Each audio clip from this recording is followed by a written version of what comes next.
guys, so today's video is a one topic video about Ryland and Shane and all things that you saw in the title. But before we get into that, here's my Instagram, here's my TikTok, and here is my puppy's Instagram.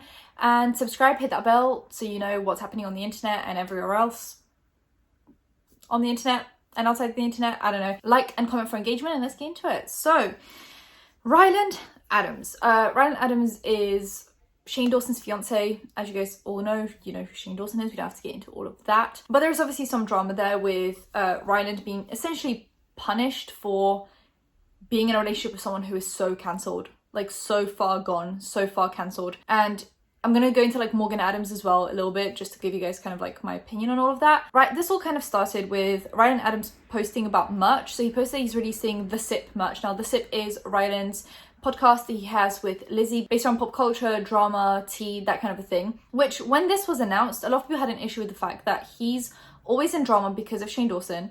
He claims that he doesn't like drama because he's always in drama, but then he starts a podcast around drama because he knows that that's what gets views. You know, you put a big name in the title and all of a sudden you have 500,000 views. It's been working for him across this whole podcast. And then recently there's been more drama, you know, with Trisha Paytas obviously accusing Shane and Jeffree and Ryland of being bad friends, but with, you know, Jeffree Star and Hair by Jay being really mean to her on a Las Vegas trip.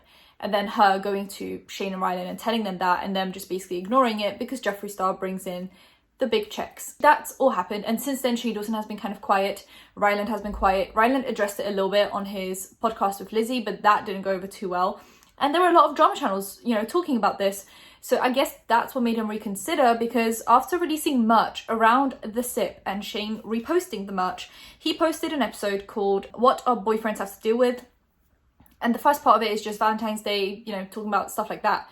And then they get into how their podcast is going to start changing. So Ryland talks about the fact that he always wanted to be a morning show host, how he always wanted to host stuff, do kind of reality, like talk show type things. So he created this podcast, which then ended up being a drama podcast, essentially. He says he loves pop culture, he loves gossip, he loves rumors and drama, but everything happening around him right now is kind of difficult to enjoy that, because how can you talk about other people's dramas without addressing your own, right?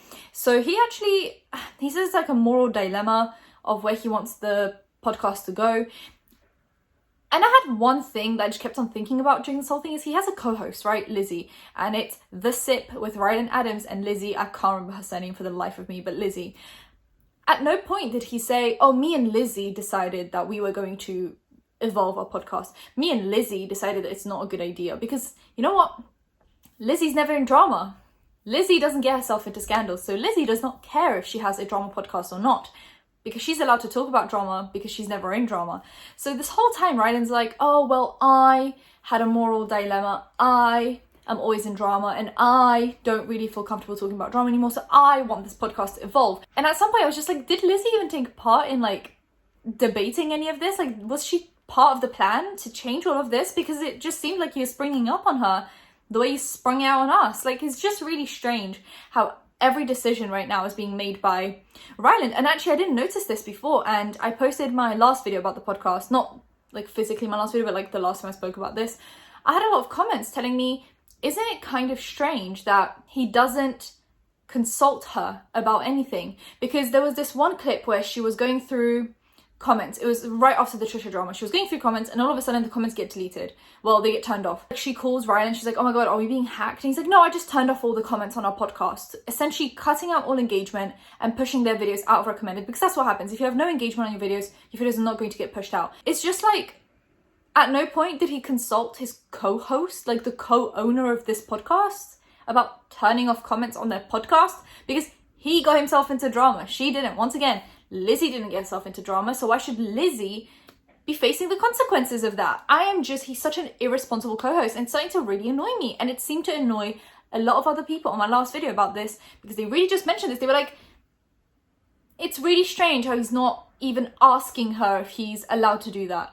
He's not like, hey, as a co-host, do you think I should do this to our podcast? No, he's just like, oh, by the way, we're doing this now, because I'm Ryland Adams. That's kind of the vibe I'm getting right now. I'm getting really bad vibes. He says it's like a moral dilemma, that he kind of wants this to evolve into something else. I don't I don't really know what. He says how he wanted to talk about celebrity tea, but that doesn't work on YouTube because YouTube has a completely different community of tea and drama. We don't really care about celebrities. Like, people watching drama channels don't care about what Kim Kardashian is doing, but a lot of the time when people come to drama channels, it's, oh my god, Jaclyn Hill's releasing really bad lipstick, or James Charles did a stupid thing, or Shane Dawson did a stupid thing. Like, it's a very YouTube-centered community. So he's like, oh well, celebrity tea doesn't actually do that well on YouTube statistically, like analytics wise. I've noticed that as well. I think I did like a few celebrity videos and they never do as well as YouTube drama. So he's like, celebrity tea stuff doesn't really work on here. He's like, so I have to talk about YouTubers. But then when I talk about YouTubers, it's hypocritical because I don't like when people talk about me. And it's like, well, didn't you think about this when you were starting the podcast? Like, realistically, when you're, you know, sitting around the table and planning out a podcast and you go, oh, let's do a drama podcast as one of the most problematic couples on the internet and someone who publicly claims to not like drama channels, how did it not come up that it was hypocritical? Did no one say, hey guys, if you don't like being in drama, making a drama podcast is probably very hypocritical? We all said this. And we were all hateful for saying it because a few months ago, Ryland Adams was still like good. And now people are noticing the bad vibes around him and they're like, oh, that's strange. That's weird.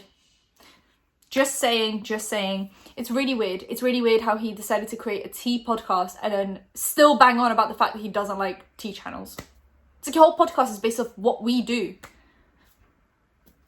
But then you fail to acknowledge your own problems and issues. I don't know, it just really annoys me. He actually then went on to, in this podcast episode, bash drama channels. Just say, oh, they make me so upset. Oh, whenever I see stuff about me, I just feel really angry. You have a drama podcast. It is not our fault that your boyfriend is one of the most hated people on the internet right now. It is really not our fault. But you sitting there on your moral high horse while doing the same thing as us is starting to get really irritating. I'm just saying something really annoying. I'm tired of it. It's giving me the same vibes as YouTubers who claim they hate drama but are always in drama, and the only reason they are where they are and they make the money they make is because they're always in drama. Don't bite the hand that feeds you. That's that on that. He doesn't want to be a tea channel, and because of his relationship, he feels uneasy about this. Once again, this Shane stuff didn't start after your podcast started, right? Shane has been cancelled since last year, and you created this podcast a lot after your boyfriend got cancelled. So this really should have been a consideration when you were planning the channel. Just my opinion. He then, like I said, continues to bash drama channels a bit. He says that this is going to be evolving and not, like, he's not ending the whole podcast, but he's just evolving it. Whatever that means. It's as if he's saying, like, drama's so below me right now. I'm going to evolve into a different human being. But I know for a fact, my prediction, well, not for a fact, but my prediction is they're going to start making different content. They're not going to have a big name to put into the title. Their views are going to start going down. I don't know why I'm holding on to this. Their views are going to start going down. And they're going to go back to making tea videos. Because once the paycheck gets cut in half, the motivation will also get cut in half. That's all I'm saying. That's what I think is going to happen. Now, where does this all lead me to? My conclusion is, I'm not saying that his relationship is for some kind of a reason, but I'm saying him being with Shane in the first place was actually very beneficial for his career. Of course, I'm sure they got together because they liked each other and they loved each other. And there was no like clout chasing or gold digging. However, being with Shane in like 2017, 18 was probably one of the best things to have happen to his career. He has a huge channel now. His sister, Morgan Adams, also has a huge channel. It's because they all filmed videos together. So they were just like co-sharing the fans. They all have millions of subscribers, millions of views, and probably millions of dollars in their bank account. Now, since then, Shane has taken a 180 twist, and Shane's career has taken a 180 twist. So with that, Ryland Adams and Morgan Adams are suffering the consequences. So it went from being on this like high peak of their career to now dwindling and having people hate on them for being associated with Shane Dawson. And now with Ryland wanting to have this The Sip podcast where he talks about pop culture and celebrities and drama and gossip and just like fun stuff, he can't do that.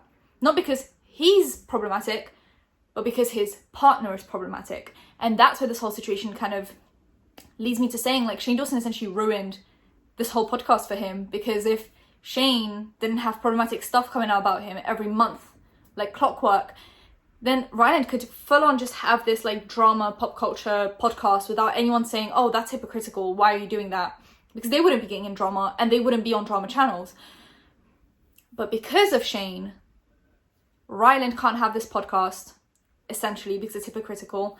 Morgan is like suffering mentally. You can tell her mental health is dwindling, and she's mentioned that herself multiple times. And now she's actually thinking of starting a whole second channel where she just gains a whole new following, because she's like, at this point, any video I film, I'm gonna have thousands of comments telling me how awful of a human being I am to be associating with Shane Dawson. She's like, and he's essentially my family, so like I have no choice. Not that she would obviously cut him off, but you know what I'm saying, like it's family. She can't just like publicly not associate with him. So he's managed to like bring up so many careers and then simultaneously just like destroy them. Destroy his own, destroy Morgan Adams, destroy Jeffree Star's, kind of. Well, they've kind of helped each other. Jeffree ruined Shane and Shane ruined Jeffree. He's managed to drag down, you know, the SIP and Ryland and everyone around him. I feel like the only people that came out of this whole situation untouched, I guess, is Garrett and Andrew, because they now started their own podcast. If you guys don't know, Garrett used to be Shane's friend, and then Andrew used to be Shane's cameraman and I guess editor, kind of. And they both now completely distanced themselves from Shane. Like right as the drama was happening last year, they just kind of like left the scene, and now they have their own podcast called Sweet Boys, and I mean they seem to be doing fine because they distance themselves quickly enough. But like I said, for Morgan and Ryland to distance themselves is kind of impossible considering their family, right? So like Ryland's stuck with him now, they're getting married, like there's really nothing much he can do. So I feel like to go from such a high to such a low kind of sucks, and for Ryland to now have to just drop this whole podcast and essentially just like turn into something else, when this was quite clearly like their plan all along to have a pop culture drama like channel, is sad for him, obviously. And it's not happening, like I said, because of him. It's just purely happening because of who he's associated with. And actually, if, you know, most people mentioned this to me, they were like, he's probably starting a drama like podcast because that's what he did on Clever TV, right? So when Clever was around, he did like a lot of pop culture, drama, gossipy stuff. So he just like took that idea and turned it into a podcast. But back then, he wasn't dating Shane. And back then, even if he was dating Shane, Shane wasn't problematic. Shane was actually the dad of YouTube. He was loved by everyone. See how the tide turns. It's crazy what's happening to Ryland's career right now, and Morgan as well. It just seems to be really taking a toll on all of them. And they really have nothing that they could do to fix this. Like there's nothing they can do to make this better and to come out of this unscathed. Like it's just, yeah, now with the Trisha stuff, it was just like the nail in the coffin. Like it was already dwindling for all of them, and then the Trisha stuff happened and it just got really bad. And now with Ryland mentioning on his podcast as well and addressing it there, it brought all the negative attention to his podcast rather than his main channel. So like there's no safe space for him now. And then recently actually, Shane was called out yet again for replying in like a really mean way to a fan. So back in the day, basically a fan called him out for his channel just being bad, according to her. She was like, you know, he's no original ideas. That's like his whole thing is just like fangirling over food. And he basically just swore at her and was like, I made a movie and it was great. What did you do with your life? And it's just like, it's really petty. She was like, I was 13 or 14 at the time. So like whenever things around Shane get quiet, you give it a month and something else from his past comes up. Like if you forgot what he did, watch some videos on it. It's disgusting. But like whenever we think it's calming down, whenever we think he's going to make an entrance back into YouTube, there was just another thing and another thing and another thing, and he just seems to be destroying careers around him that he essentially helped to build. I don't know when he's going to come back, because at this point, is there anything to come back to? I mean, probably he's still on like 20 million subs. So there's probably still something to come back to, but like I said, every time it seems like it's the right time, well, it's not really the right time for him to come back ever. But whenever it would seem like, oh, things are quiet, he's probably going to try and make an entrance, things just go downhill from there. But that's it for today's video. If you guys enjoyed it, give it a thumbs up, comment down below anything you want to comment down below, and subscribe to his videos every time something happens. Hit that bell, you'll be notified when that's happening. Social media links, any of the links in the description. I'll see you in my next one. Bye guys.